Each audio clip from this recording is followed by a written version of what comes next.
Anyway, I'll let you guys know Jeffrey is one of my students in the UniMass program. So he's doing his master's in digital marketing, digital business strategy lah. So and one of the key things that our students need to know is also how to strategically help a business to navigate through their challenges in their business. Yeah, so that's why SWOT analysis is probably one of the key tools that you guys should be able to do lah, or use, okay, in your business. So okay, so how do you do SWOT analysis? Okay, so first of all, before we do it lah, we must understand what is SWOT first. Okay, so SWOT is basically your strength, your weaknesses, okay, opportunities, and also threats. All right, so 4 things you need to look at whenever you need to analyze something. So if it's for your business, then of course you have to analyze the strength of your business, any shortcoming of your business, the weaknesses that you perceive or your customer perceive. 2 ways, yeah. All right, 2 ways to see it. Okay, and opportunities that your business is able to catch on with. All right, sometimes it's something went viral. Okay, and you want to actually enhance your business to hop onto the viral wave. All right, so that's an opportunity. And of course, threats. Okay, now in this particular slide, you probably notice that apart from these 4 colored boxes, right, you see on the left hand side, you will probably see the word internal and external. So strength and weaknesses is something that internally you would know already. It can be through your own experimentation. It could be your personal experience running the business. It's like, okay, we tried this. All right, we tried that. And we probably know what we are good at and what we are not good at. All right, so this is like internal reflection. All right, you will probably try a lot of things, work with a lot of people, and communicated with a lot of people, and you do some self-reflection and you realize that, okay, you have to accept the fact that not everyone is perfect. You will have some strength and you will have some weakness. In fact, even if you do not want to admit you have weakness, yeah, your customer will find something about you that they feel can be improved.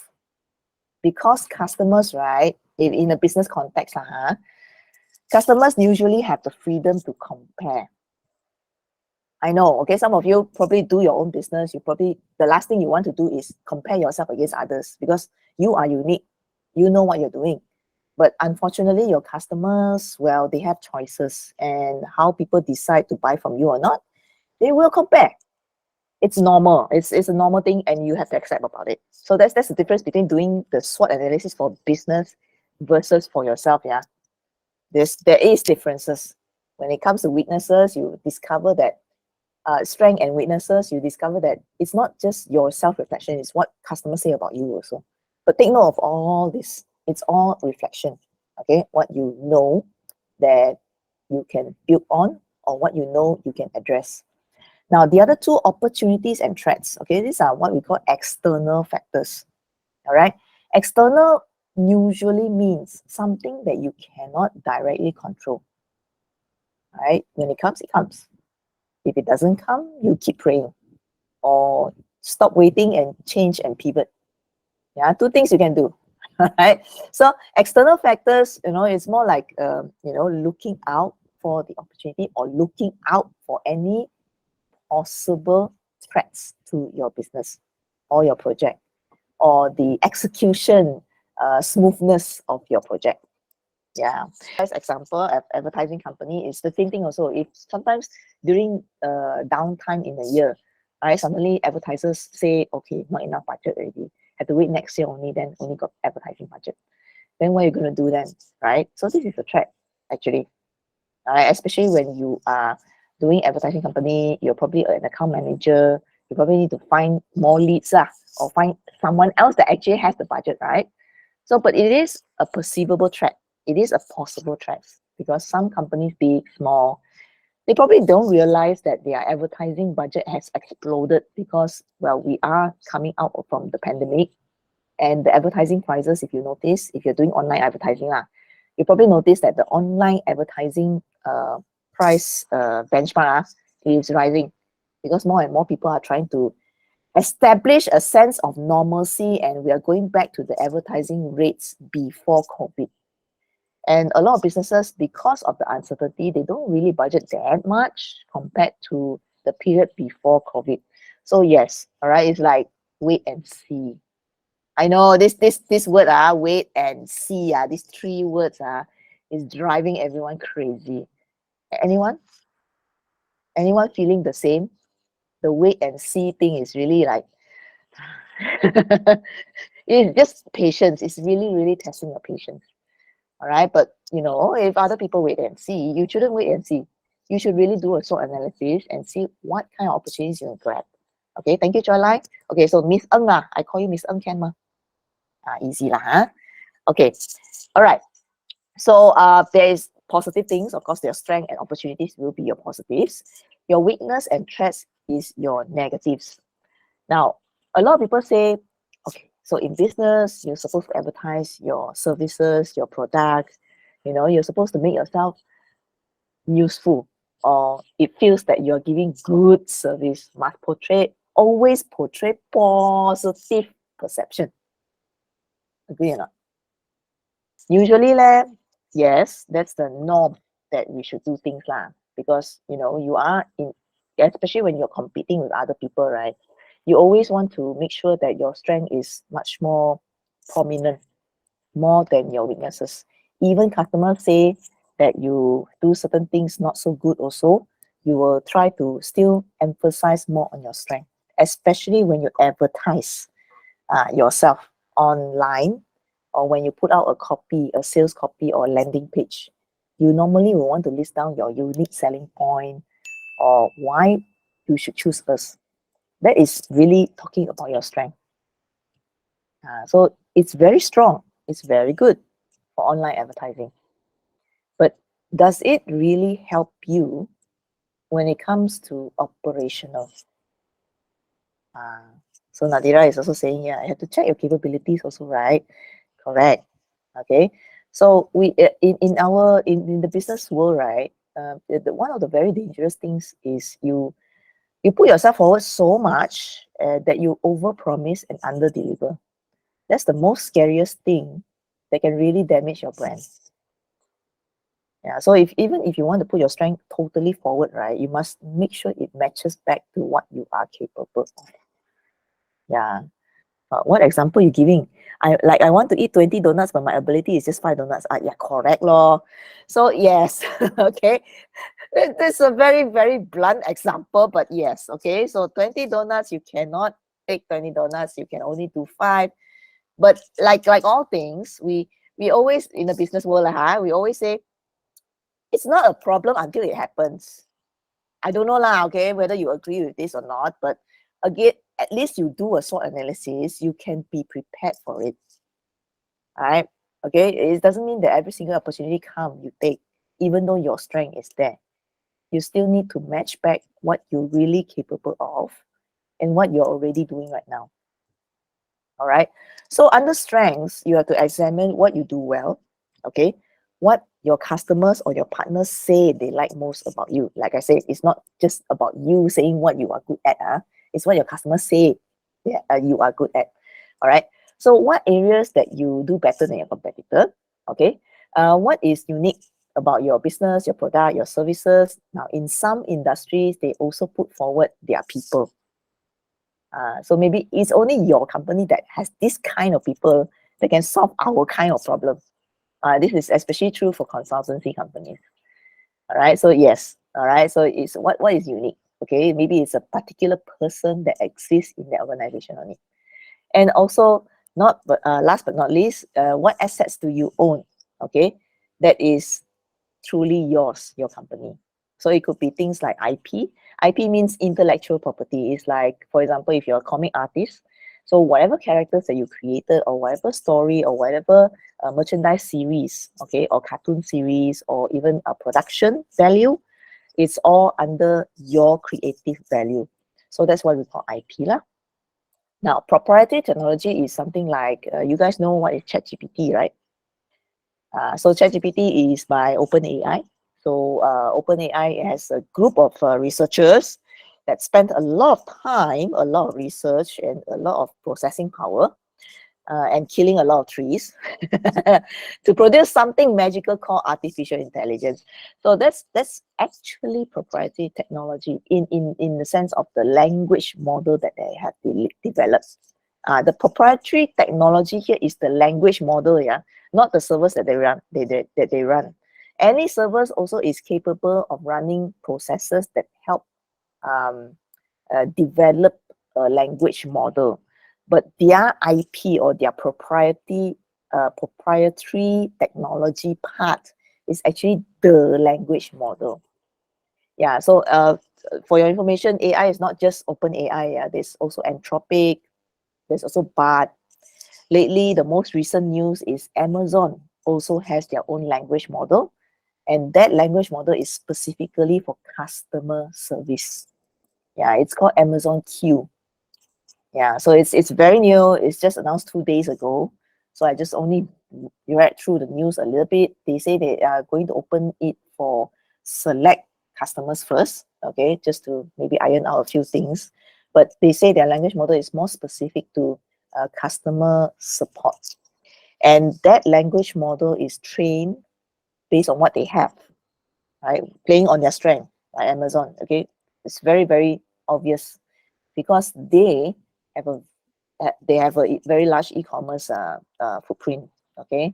So you can already imagine the number of customer service requests, the kind of people who actually ask for help or parcel problems or whatever. You know, all these service agents actually give a lot of replies, standard replies, specific replies. They use all this data to actually train up their language model. So this is one example of how Amazon is playing to their strength, because it is something they already have.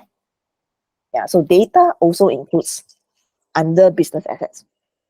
If you have data that is very specific to only your company or in your industry, it is considered an asset. Okay, let me give you another example. Let's say you are from this specific industry called green technology. There's only a few players in the market in Malaysia that's doing green technology. Yeah, I can use my finger, my hands. I can count maybe at most 6 companies, all right, big and small. So I just finished training one particular company that actually has this, and they have already started since, if I hear them correctly, it's about 2 or 3 years ago. All right, and a lot of our local green tech players actually started around the same time. Yeah, so it's a race to actually get as much data as possible about green technology and about consumption, and also about case studies, testimonials from customers, or power savings, or even what they call a carbon credit conversion. Yeah, it's a very technical thing if you look at it from a science perspective. But at some point, when this particular industry matures, this data will be a very valuable resource. They might actually start selling access to this data or statistics. Yeah, so you know, it's very interesting if you are a startup, okay, and you have so much data about user behavior, selling or transactions that happens in your new industry or niche, that eventually can become your asset. It takes time, all right? But like I said, that's why we have to do a SWOT analysis, or else you wouldn't know what you have, okay? All right, so moving next is your weakness. So it's the W part of SWOT. So weakness basically means what you can improve. Now, when you ask, when you look into your business about weaknesses, right, it's very critically important to acknowledge the weak part of your business. Yeah, there are some business owners that are a little bit more egocentric. Okay, they refuse to accept that, you know, their business is has weak points. You know, they just want to play to their strength, but do not want to acknowledge their weakness. But for your information, even if you don't want to acknowledge it yourself as a business owner, your customer will tell you where you're weak. All right, so like it or not, it will come. All right, so what are our customers or partners dissatisfied with? And now, because we have something called social media, You cannot escape. All right. And it's worse because if it comes up on social media and a lot of people agree with it, that's it. All right. You get free marketing, not in a very positive way. Yeah. So some of you will probably say, oh, nothing to lose, still can work in our favor one. I just need to know how to sing or how to turn this thing into an advantage. Yes, if you are creative that way, yes, it is possible. You can be very optimistic about it. But if you are someone who don't like surprises or cannot handle surprises, it will take a while to do that kind of damage control or that kind of creative spin so that people can focus more on your strength or acknowledge that this weak point compared to what strength you have, this weak point is nothing. Yeah, all right. So again, at least you know it exists. At least you acknowledge it exists. You write it down in somewhere, making yourself aware that, yep, this could be a potential thing that people will dig up and talk about. Yeah. Sometimes it's not your customers who bring it up to you because they are your customers. Maybe sometimes it's people trying to compare you against your competitor. All right. And frequently they always say, this particular business or their product, right, is very expensive. I mean, yeah, packaging very nice and everything, but very expensive. or something like, okay, if I buy from their store, it costs $10 more than I buy from the shop. Even in your own company also, if you have online and offline, yeah, your customer will still tell you that why your online store is much more expensive than your offline store one. All right, yes, okay. SWOT analysis is not just business as a business level, but sometimes inside the business, between your different business unit, your online business unit and your offline business unit, they also can fight with each other. So again, you can acknowledge that as a weakness. You can package that as a whole, but it depends who is the person doing the SWOT analysis and where is the scope of your analysis. All right, but again, just share with you lah. There are different types of companies, the scale, the bigger you are, right? Normally, there are many different types of SWOT analysis you will do internally. Of course, last but not least, where are you lacking in knowledge or resources? This one, I can feel it when they say where are you lacking in knowledge or resources is where your business is probably going through a transformation. Maybe you were doing a lot of things very manually, and then you're trying to transform digitally. All right. So sometimes you don't know what you don't know. Let me repeat that again. You don't know what you really don't know. Therefore, trying to play catch up with your competitors who already transformed, already digitalized a lot of their processes is hard. Yeah. So again, acknowledging it first. All right. There must be something about this digitalization thing that we missed. Could we get someone to actually help us on this? Yeah, but you have to acknowledge that, yeah, there's something that we don't know. There's something that someone else knows, but we don't know. But at least write it down. All right. Sometimes people don't know how to describe it. They say, why is our competitor going so much faster than us? And then you take that question and you go and ask your internal staff, or you can actually ask anyone, any consultant that is willing to give you some free advice. Sometimes people bring this question to a Facebook forum for startups, and they ask the question there. And sometimes you get feedback from people who are not in the same industry as you, but they could probably figure out because they probably heard of certain things that your competitor has actually done to stay ahead of the competition. Yeah, so sometimes you just need to find that keyword.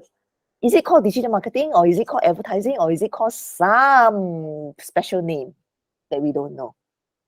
All right, so in case you want to do a quality SWOT analysis and you want to label your weakness properly, it's a good idea to do a little bit deeper research. What exactly the kind of knowledge that you lack, and what exactly the kind of resources that you lack.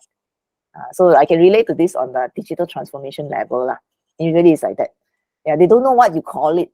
It's like, magically the Google search engine, right, can bring traffic to this website. How they do it, huh? So yes, okay. So if you go to a proper consultant or digital marketing company, they can give you a lot of answers. They'll probably tell you, because they're very good on social media, because their website is very good. Sometimes they give you direct answer, or because they're using something called SEO. So if your stakeholder is not educated in SEO, they'll probably come up with more questions. What SEO? What is SEO, huh? Okay, so another long way to educate them. But yes, it's their weakness. So it's something for you to note down. Okay, so yes, this company has this particular weakness. We need to probably address it at some point, or maybe there's another way to help them. Yeah. Okay. All right. Moving on. Next, opportunities. Okay. So what are the emerging trends that we can take advantage of? Okay. Or which is our strength that might be valuable to potential partners? Okay. Now, to answer this question, which our strengths might be valuable to potential partners, you have to see who your partners is in the first place. All right. Are you partnering with that partner because of some other reason? Is it a monetary reason, or injecting capital? Or is it really, really because I help you, you help me, I scratch your back, you scratch my back? Or is it because you have the kind of resources that I need, I have the kind of resources that you need? There are many different kind of partnerships in the business world. All right.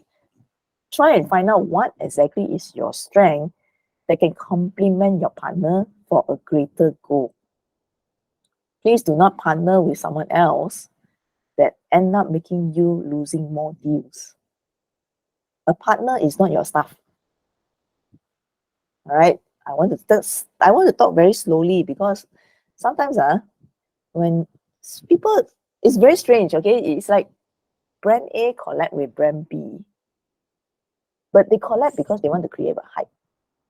They don't really look down to the lower level why they want to do the collab in the first place. You know, it's like we collab because we want to just make noise. But at the end of the day, right, if you really calculate the numbers, if you are actually measuring your numbers, right, actually the other person get more exposure than you. Yeah, so yeah, again, so what kind of value you're giving to other people, and know what to ask from other people. Two ways. Okay, so this is opportunity. Yes, the opportunity is there, but it doesn't mean you have to grab it. You have to filter a bit whether it's a win or not. All right, so what attention markets that we can tap into? Okay, so it's like okay, you are targeting students of secondary school. All right, so maybe you're trying to sell a t-shirt. All right, so who else who actually wants to buy this t-shirt? All right, is it hobbyists? Is it people who actually wants to sell t-shirt? Maybe you can sell in bulk. So this is like also can sell to markets that you can actually look into. All right, or maybe some geographic locations that is very similar to your current market, or even better, there is less competition. All right, so take for example, people always say that actually when it comes to food and beverage, especially when it comes to sauces and spice, yeah, our taste palette is very similar with Mexico. So how I know this is because there's one time that I went to this talk. I don't know from which agency already, but I think it was the Motec. I think they did import-export products. Yeah, so they were giving a talk about how you can export your local chili sauce to other countries, right? And then they were saying, you know, whether you need additional help or you need consultants to actually come and look at your packaging or advise you how to fix your product so that you can grab opportunities overseas. Yeah, so one of the things that they actually mentioned was, hey, you know what? When it comes to chili sauce, right? According to their research, a lot of the Mexico market are very interested in importing Malaysian chili sauces or any kind of sauces. And it's very strange. And then they say after next to Mexico will be Brazil. Apparently, they also like it, especially the type of sauce that actually marinates meat. So yeah, but this was two of the interesting facts I remember from that particular talk. That talk was about 3 or 4 years ago. So I don't know whether the data is still valid. Don't quote me on that. But yeah, so this is the kind of examples that you probably can relate to. All right, so maybe something that is inside your business, be it a product or service or somebody, okay, or someone that can easily capture another market simply because they are very similar and the language gap is not very big. Like for example, Malaysia, sometimes we clump together with Singapore on certain services, right? It can cross boundary without too much resistance. Yeah, so online, everything is now online. So there's plenty of opportunities here if you can really convert your product and your service to a very online style. Yeah, so again, opportunities are getting more and more now as a business, but only if you are able to translate your physical offerings into something that is usable online or sellable online. Okay, so okay, that aside, of course, we will have threats. Threats is something I think we all have experienced the obvious ones and also the not so obvious ones.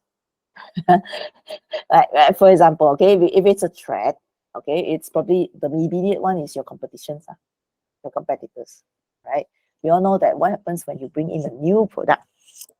Yeah, when you bring a new product in, and people are very excited about it. You know, like TRX. TRX is opening today. Wow, you look at the number of people who actually go and visit TRX, it's like, wow. But then again, if you pause and think, right, didn't the same thing happen when Pavilion Bukit Bintang opened? Correct or not? All right, so the threat is there, you know. TRX right now could be very, very famous, but it just takes another new, more fantastic shopping mall that gives the same threat. Yeah. So yes, that's the fate of all shopping malls. There's always that one new launch or new opening that will just shake the ground a little bit. But again, at least you acknowledge that tends to happen. I'm not saying give up your business. I'm saying there are ways to hold the fort and go through the wave of hype. Wait until things calm down. Do your research on your competitors. All right. And see how you can still hold an advantage over them. Maybe in terms of offering, maybe you probably feel that it's quite a threat for a short term. But actually our offerings are quite good. The distance, the location is quite far away. It's a hype thing. Threats can be very invisible because of that. It's very hard to quantify that it's a long-term threat or is it a short-term one. But a shopping mall opening usually is a short-term one. All right. Okay, so how could our weaknesses how could our weaknesses leave us vulnerable? Okay. This one you have to check your business confidence. If it's your own business, right? How confident are you in holding your ground? A lot of people are very, very easily discouraged whenever a customer give them negative review lah, and then they feel like, oh, it's the end of the world. I cannot continue this business anymore because so many people actually say, you know, my product is bad, my food is very terrible. You know, people taste better, or people take food from the rubbish also taste better than yours. Yeah, I know people can be very mean. All right, I'm not joking here. I have seen these people, the way they write on the social media, it really can crush any business owner. But that is also the reason why being a business owner, you have to be very, very strong. Your conviction has to be very, very strong. But you still need to acknowledge that, yes, especially with the existence of social media, sometimes your weaknesses can be blown out of proportion until it makes you feel very, very vulnerable. You all want a more real example? Look at what is happening right now. We have something called boycott, and BOIKOT. Yeah lah. And then who are the major victims that kena boycott? Siapa? I think there are at least 3 brands, right? The one that most frequently talked about lah. I think 4 now. First it was McDonald's, then it was Starbucks. Then after that, Disney also Oh no, kesiannya. Okay, and then there's that US pizza. Yeah, just because of the name also kena already. Zeus, alamak. I don't know. I don't know. I mean, it's like I said, Malaysians tend to be follower culture. We do not want to be that one person that does things differently. Yeah, so that's why it's when people start boycott uyo teruknya, and that is the fear in many Malaysian-owned business, because you can see it almost every day. One wrong thing you do in your business, the whole market is against you, especially when your majority market is catered for a certain certain group, okay? And the moment they start banning you, you just don't know how to adapt. Yeah, but I have to say, one of the really strong people among those that kena boycott now is still MACD. We can see that MACD is still a very people-oriented company. They also acknowledge that all this boycotting is actually not so much damage to the brand, but actually to the people working with the business. Yeah, so MACD was really doing their own SWOT analysis. Yeah, so the moment the boycott happened, the moment all this drama happened, so they changed very fast. Do you know that? Yeah, I mean, I don't know lah, because maybe with the boycott, some of you probably don't go to MACD anymore. But if you really have time to go to MACD now, you probably notice that the music that they play in MACD right now have changed. They changed it to a little bit more non-Malay kind of music. Yeah, yeah. Some people say, how come MACD start playing Cantonese song or Chinese song? And then you see all the walk-in people, right, is another different market. And some more MACD also, because they want to continue doing business, they want to stay strong through this entire boycott wave, they actually drop their prices. Just in case you didn't see their news, because nowadays even media also very afraid of covering news about MACD. I can tell you that the boycott is real, you know. The threat is so big. I think nobody has actually seen this level of threat before, the boycott thing. I think it's the first time Malaysia actually has such a big boycott. But luckily MACD is very strong. They are still trying to work around things.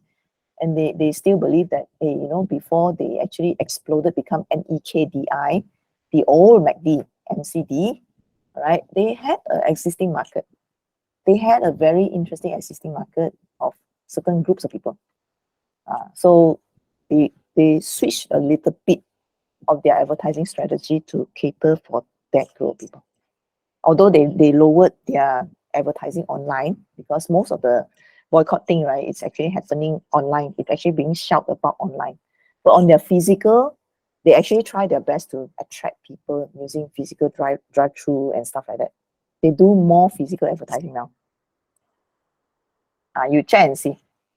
If you have time, physically go visit a McDonald's. You'll discover something a little bit different, especially the R&R part, somewhere outskirts the city area cannot lah. All right, the city area is still because city areas, a lot of people are still online. A lot of people rely on online news, so they cannot do too drastic changes. But the one that is outskirt or outside of KL, somewhere in Seremban, that side, they actually started to change a little bit so that they can still remain to be an option in the market. All right. See, they got buy one free one promo on drinks also. No kidding. But again, nobody can see the scale of a boycott to be so big. Usually, right, we say, oh, boycott because bad customer service, right? It's only a while only, maybe about 2 weeks, 3 weeks. But this one, you know how long already not? This boycott thing. Ever since that war started, which is close to 2 months already, I think. Yeah. All right. So again, as a business, right, if you don't acknowledge this threat exists, you will be caught by surprise. That's why I say McDonald's is quite, I think they're quite experienced in this. They've probably been through a few times boycott already for various reasons. So they're just trying to adapt. All right. And I think their marketing people, especially the offline one, yeah, they're very extremely busy. Okay. All right. What are the market trends that we are unprepared for? Okay. So I would say AI lah in our industry, right? Digital marketing. I think before beginning of this year, right, we probably did not see AI coming. Yeah, so it's like, okay, business as usual. We still need human to think about ideas and create content and plan content. And, you know, we still need to break our brains. We don't know where to source our copywriters. And suddenly AI come, pop, problem solved. Problem solved for businesses. But freelance digital marketers, huh? What happened? No job already. What? Yeah, and then people start to look into AI. The only people making money is people who are teaching AI. Yeah, this was beginning of the year. Then it took about 3 months to 4 months where people realized that there are limitations.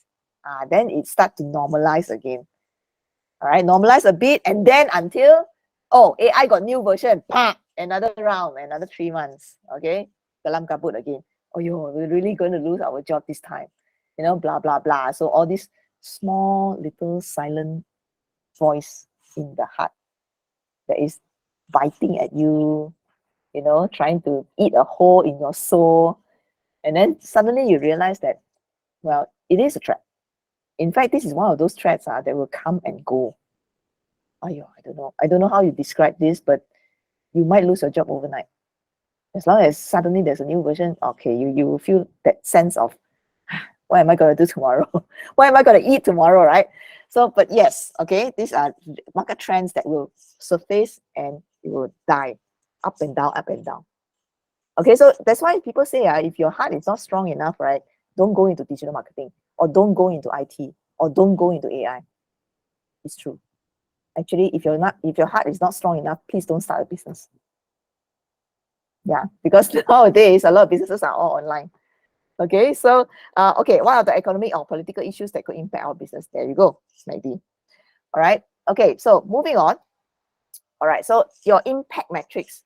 Now, whenever you identify your strength, your weakness, your opportunity, and your threats, you should always look at the impact.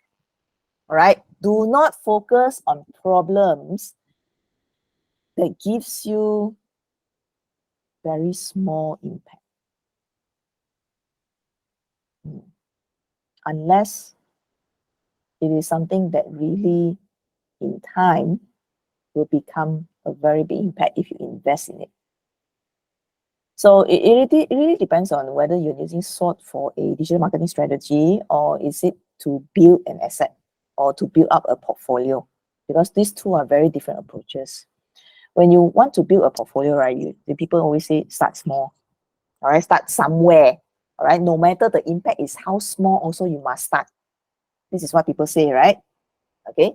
But when it comes to businesses, right, when you're already running a business, you'll find that your resources will be pulled everywhere. I'm not just talking about money resources, human resources as well. So suddenly you realize that, hey, you know, I only budgeted for one staff, but suddenly this staff has to do 3 or 4 different people's work. All right, because the business moves faster than the time we can use to hire people to cater for the traffic or for the workload. So again, the other scary thing is you don't know how long it will go on. But that's why a lot of businesses tend to outsource things, because we don't really know whether it's a long-term thing or a short-term thing, or big investment, small investment. All right. So when it comes to the impact metrics, when you look at SWOT overall, when you have done your SWOT, you choose whether you are going to play on your strength, okay, things that are easy to implement and very high business impact. Like what we always say, play to your strength. Don't play with your weakness. All right. So if you feel that, hey, you know, we are very steady with our strength already, there's nothing much else we can do with our strength because we already have it running, we already have a standard operating procedure. It's business as usual, or BAU, or we like to call it, okay? Then we should really look at, you know, something also high impact, but probably one or two things of our weakness we have to improve. Like, for example, customer service very bad, follow up very bad, okay? So we have to look into the root cause of the problem. But again, it doesn't guarantee that you will solve the problem. It could be because your market behavior has changed. It could be because your client actually have higher expectations than what you have originally planned for. So that's why it's called big bets. Items that are difficult to implement, but still have high business impact if you can break the code. Yeah, so these are big bets that you probably can work on next, but still have very high impact. But it takes a lot of effort, yeah. Sometimes effort equals to spending more money just to address that weak point. Yeah. Then of course, opportunity. Opportunity is whether you want to fill in. That means items are easy to implement but have very low business impact, because opportunities, they only come by like once in a blue moon. It's not always going to be there. And opportunities are fleeting. That means sometimes they just persist for 1 or 2 months. That's it. All right. After that, there's a different kind of opportunity. Or after that, no more such opportunity already. It's very short term. It's also very influenced by external. All right. If it's there, it's there. If it's not there, it's not there anymore. Like, for example, a government grant, right?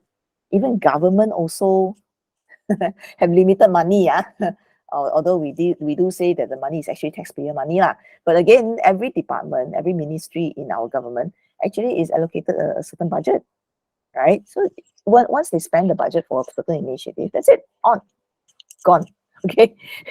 But to wait for a similar opportunity in the future, it could be next year already. So you won't sit down there and wait for it. Yeah, you will probably move on to the next opportunity. All right, so that's why it's very fleeting. It's fill in on top of whatever you already have that creates high impact. And of course, threats are low impact, but very high effort to address. But sometimes, depend on the level of the threat, you have to address it, which is probably what McDonald's, Zeus, Starbucks is going through right now. The boycott thing, no matter how, they still need to provide jobs to their staff. Yeah, so, you know, if you think about it, wow, yeah, it's really something that you cannot ignore, and it's very high effort, but we are not certain that it will have high impact. Maybe very low impact, but just enough to keep the staff having a job to go back to. Ooh, okay. Yes. Every business, even yourself, can do this kind of analysis, and it's good idea to put everything down so that you know where exactly or what exactly you should do to get the best result out of your very limited time, effort, and money. So where do you apply this? Corporate strategy, product or services, PR or marketing, or even on a project basis. So for those of you who are probably looking for sales, okay, you want to attract new leads, you want to work with this particular client that you have been dying to work with like forever, okay, maybe you want to do a project as SWOT with them, and then you probably, it's a good idea to do once together with them so that you know and you can align what is it you can help them with and what do they really need help with.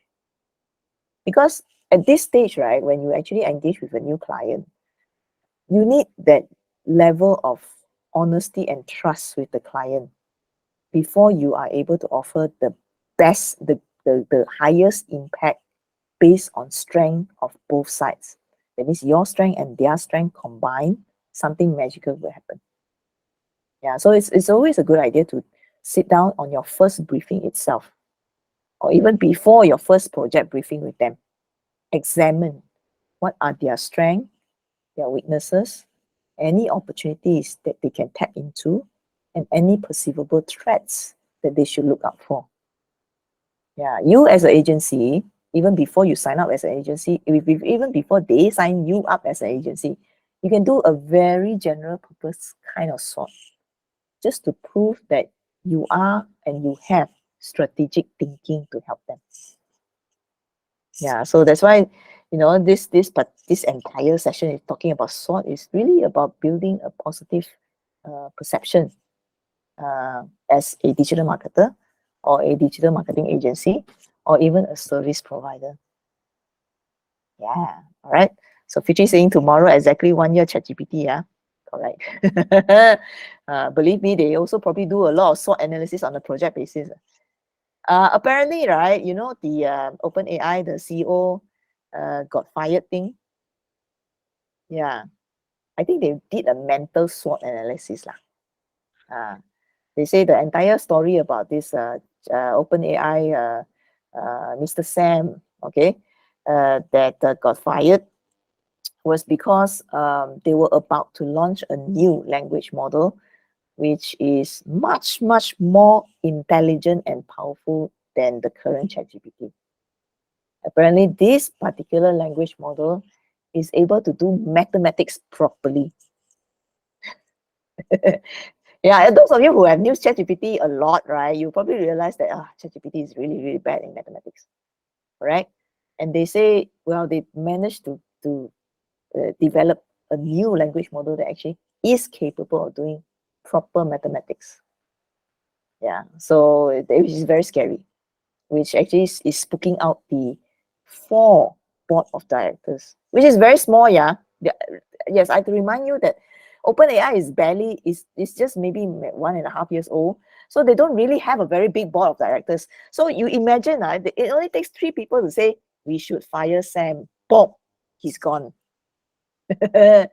All right, so yeah, now you know the problem. Oh, because the board of directors too small, because they're growing too fast. Okay, so yes, all right. So if they have actually done a proper SWOT, they would know the moment you fire the CEO, what is the threat?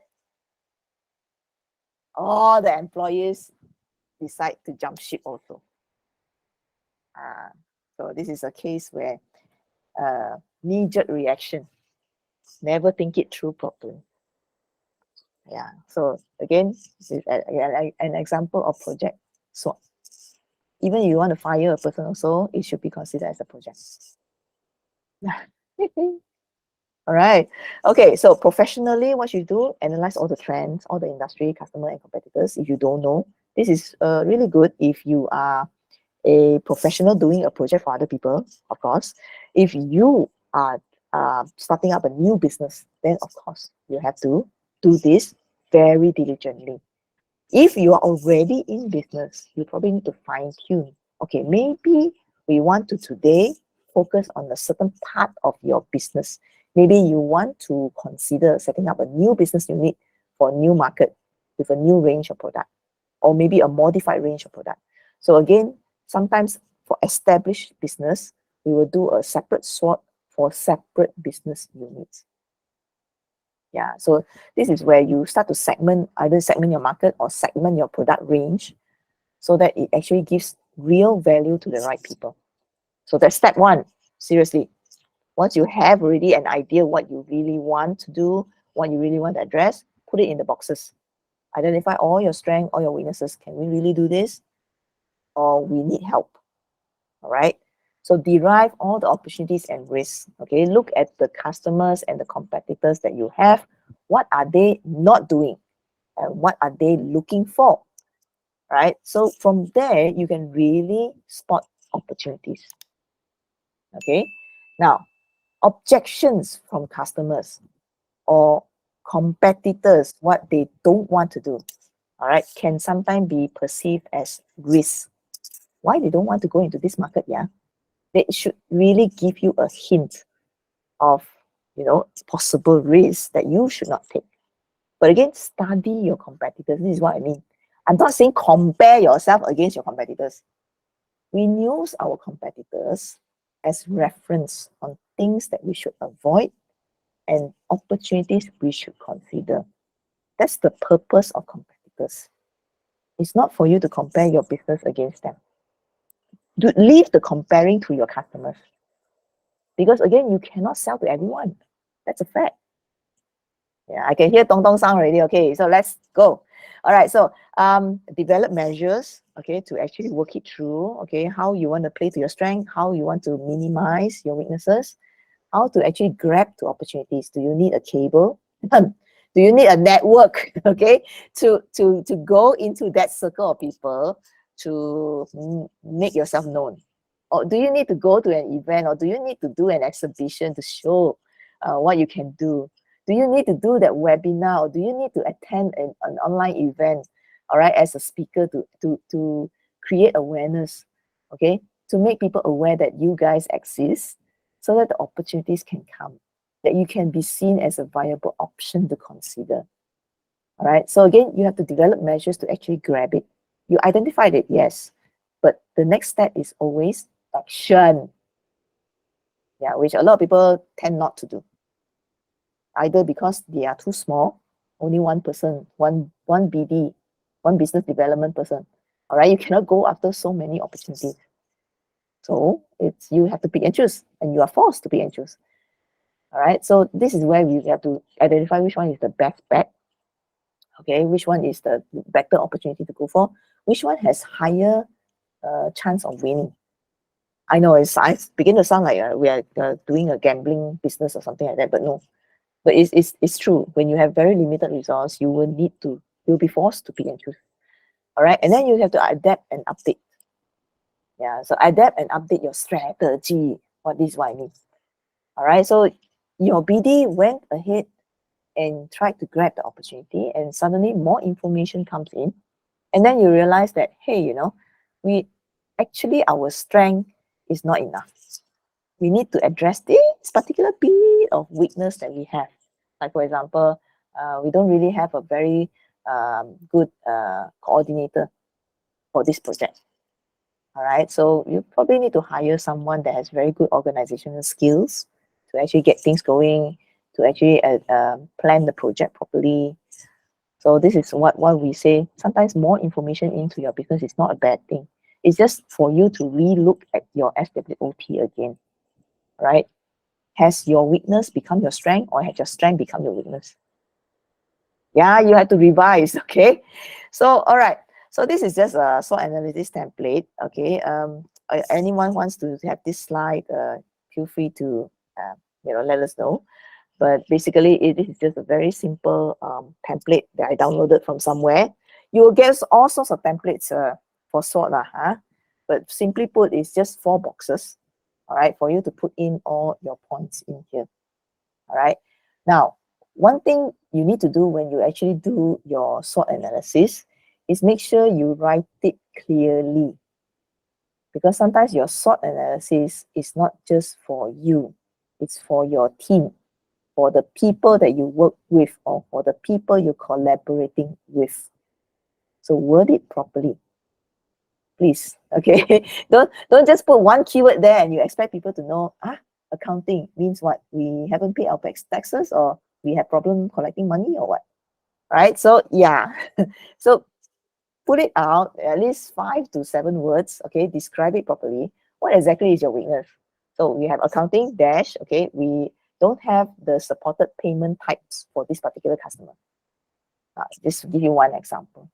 But that's how you can itemize, okay, your weak points and your points properly. And then again, should you focus on your strength and work on your weakness or not depends on the perceived impact that you will get after working on your weakness. So if you quote my earlier example about freelancer, if you really upskill yourself and you build a portfolio based on what you have learned so far, all right, to implement for the actual client, it becomes your strength. All right, but I would say always focus on your strength, but do not ignore your weakness. You minimize your weakness. All right, so I think some of you might have heard of these things like fake it until you make it. Yeah, it's not a very nice term that I like to use, but you will notice that a lot of people who are doing freelancing, and even some people who are speaking, okay, yeah, we will fake it until we make it, but there is a reason why we say that. All right. It's not that we really fake lah. It's like our knowledge pool is very limited now. All right. But the more risk we take in exposing ourselves to potential clients, okay, we are humble enough to learn from them. Actually, we end up minimizing our weakness. You know, if you ask any trainer or anyone that actually teaches, we can easily tell you that a lot of times, a lot of things that we learn is actually because we teach. The fastest way to learn something is to teach. This is real. Because when you teach people, you teach 100 people that has 100 different business, you will learn 100 different things in the same time. Yeah, so you can minimize it. It's certain industries. I can only quote for as trainer because I've been doing training for like 5 years. So this is why I feel when you say you want to really minimize your weakness, this is my immediate example. If I wanted to quote from a technological point of view, like for example, if going back to the days that I was a programmer, all right. So what are my strengths? Well, when I see a piece of code, I can understand how it works. All right. So that is my strength. So if you ask me to create the code from scratch, I can't, because that's my weakness. I have to actually go to Stack Overflow, look for the answers and modify and test, right? But these things can be addressed if you try more projects. All right, if you try more projects, you put yourself out there, you create more open source projects, you collaborate in GitHub with other open source projects, it can help you get better in crafting new code instead of copy and pasting code all the time. Of course, this is another example. In the old days, I was a programmer. I used to do that. And I did actually get better at that because, you know, I went around poking into other people's open source projects. Yeah, so if you want to read more about why this is true, there is an article down here on the slide. Please read it. I find it very, very interesting.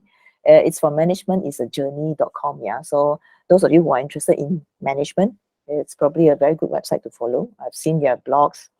Not too bad. All right, the guy knows what he's saying. It makes sense. Yeah. Now, mistakes. Okay, things that you should not do in your SWOT. Okay. Now, again, unclearly formulated. Please use correct words. Say specifically what exactly is your strength, your weakness, your opportunity, and the threat. Don't put just two-word keyword like that. Okay? Do market analysis. I'm just highlighting those that's red because the red color ones are very important for digital marketing strategy. Your market analysis must be done in order to know what really makes good impact for your business. Yes, it might look good now because it's a hype. But when I say market analysis means you must track the trends. Is there any year-on-year or month-on-month kind of data that you can track and easily see a trend? That will dictate whether this opportunity or threat is a consistent one or the risk can be minimized or not. Because again, in business, it's only natural we take risks because it's the first time it happened, right? So what kind of market analysis you can do? Well, you go for the bare minimum. See what's happening on social media. Okay, that's the obvious place to look for. What's happening on your website? That's another place for you to study. All right, whether it's really an opportunity or is it a very hidden threat that you don't know about? Or is it already your strength, but you haven't really played to it? Yeah, so again, analytics can help in market analysis. And of course, confusion of internal strength with external opportunities. Yes, okay. Things might be really fine and dandy because everybody loves to eat burger now. For example, everybody loves to eat burger now, and then you feel that, hey, you know, I really made a good decision opening a burger stall at this location. That's now, right? Suddenly, this Korean fried chicken come into the market. Nobody likes burger anymore. Some of you can relate, right? Yes, that's exactly what happened in Malaysia. Let me give you another example. Mama. Last time, people like to go to teh tarik store lah, you know, in the middle of the night. We go mama, teh tarik session. Nowadays, what's happening? Bubble tea. Correct or not? People rather drink bubble tea while shopping. instead of going to the mama and lepak. Yes, okay. So do not confuse your internal strength with your external opportunities. This is what it means. All right. You must know that you must not sit on your laurels too long. You must always find a way to at least have a backup plan or diversify your offering. So if I was a person who sold burgers, I should have, and I should, okay, find another way to offer my range of products or my service in a different format.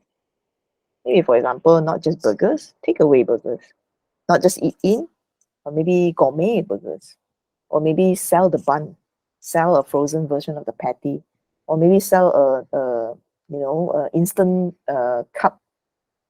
cup burger version or something like that. Yes, innovation. You have to continuously innovate. All right. So yes.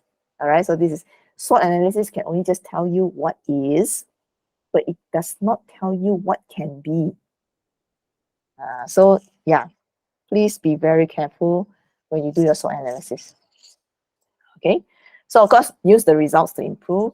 If you don't have any results, okay, you can do what other people are doing. So they do market research.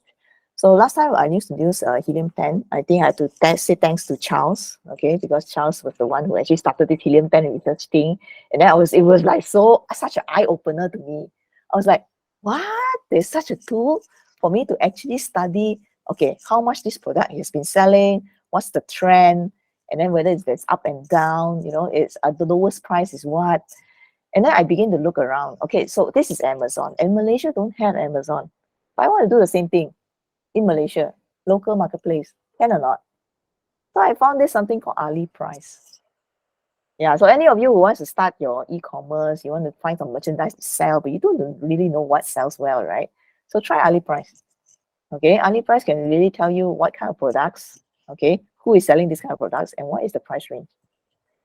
Yeah, and not just that, they can also point you to specific suppliers that can actually give you this particular products. All right, so those of you who have concern of minimum quantity order or whatever, right, it just helps you do your market research a little bit easier. Yeah, so again, I'm sharing this with you just in case those of you who are looking for ways to merchandise your brand or to sell some side merchandise or want to sell something fun or do product research, product sourcing. Yeah, you can use AliPrice. So far, I used it. I think it is still free. So feel free to go ahead. Google Trends, of course, you can compare selling kitchenware better than selling furniture or not. But again, make sure you check not just past 30 days. Yeah, some of your industry actually need to check a whole year of trends, or maybe the last 5 years, to be able to determine whether it's a good bet or not to start the business on that particular niche. Yeah, so Google Trends, very good.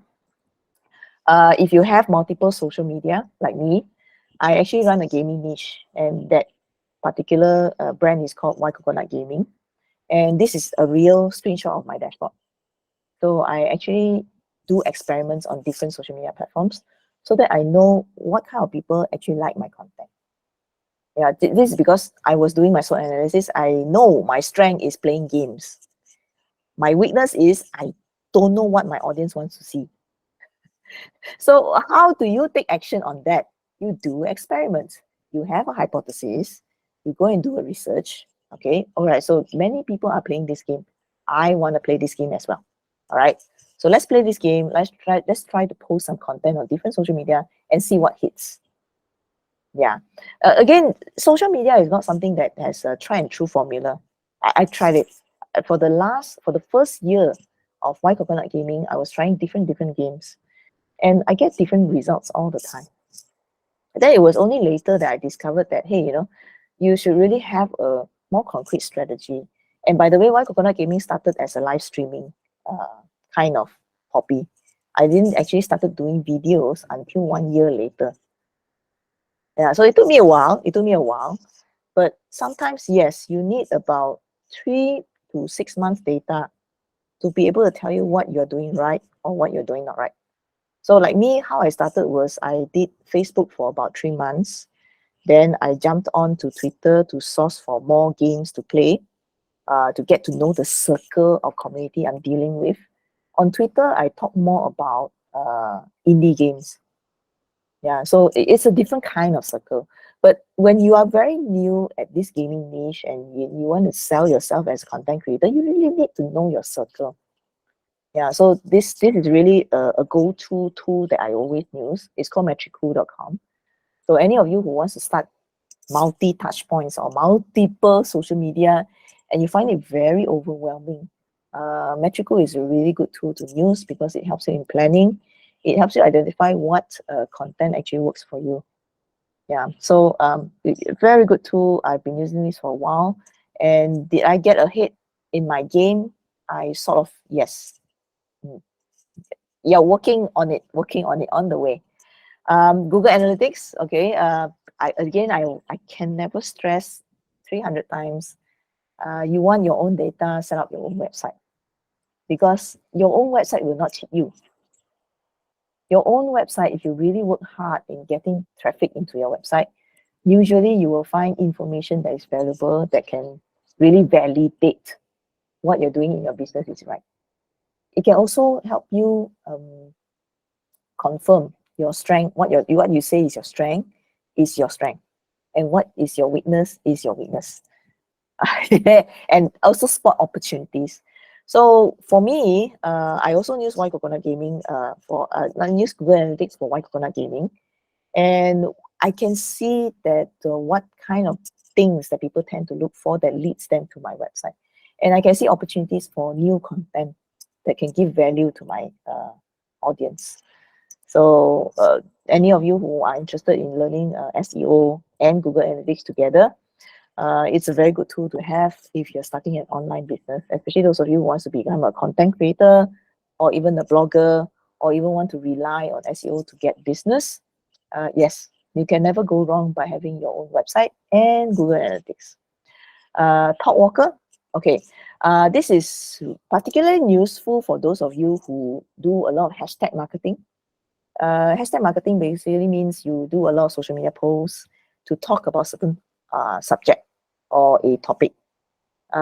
If you are into brand awareness or even ideology awareness or even some sort of social awareness kind of programs, not really a business, but it is something that you really wanted to do to create impact in your community or in a global sense. So Talkwalker is a very useful tool to help you gauge whether you're doing it right. People are seeing it positively or negatively.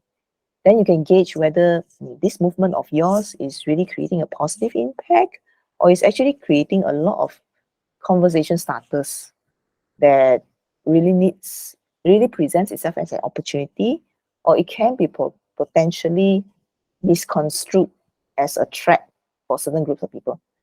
So yes, Talkwalker is something like what we call a social media listening tool. And when you have, when you are trying to sell the idea in many different social medias, a good idea is to tag every single content with a particular hashtag so that you are able to listen to it using a general tool like Talkwalker. Of course, Talkwalker, the free version, will only give you 7 days of information. But let's say you are actually doing something for the longer term, you probably want to try a paid account that can help you track up to 13 months. So that's good enough for a year-long tracking. Yeah. So brand building, okay, you can actually use Talkwalker as well. And you fine-tune your SWOT from time and time again, depending on how people feel about your brand. Yeah. So that's all from me. Just a quick summary. Tonight, DMChampion is brought to you by DMC. We are training provider in digital marketing. So we have short courses, professional certification, executive degree, and executive master. So Jeffrey here. Jeffrey is our executive master student. So hence, like that's why he said on that he's doing assignment. So that's that. And then if you haven't joined DMChampion, please join DMChampion. It's not really like we don't bombard you non-stop just once a day. I will post one tips regarding digital marketing, so you can learn casually in sort of way like not really like you don't have to like macam force yourself, oh I forgot to learn this. So go join DMChampion, use the QR code, use the link. And next week we are with Wani again. Next week is more on social media, how to prepare your social media strategy, your blueprint social media strategy. So the title is Strategize to Socialize, building a robust social media blueprint for success. So next week also with Wadi. So if you want to see Wadi again next week, same time, same day. So that's it for tonight. So I'm happy to see you next week. Thank you, Wadi. So those who have questions, you guys can stay and ask in the chat room also. That's it for tonight. Bye bye.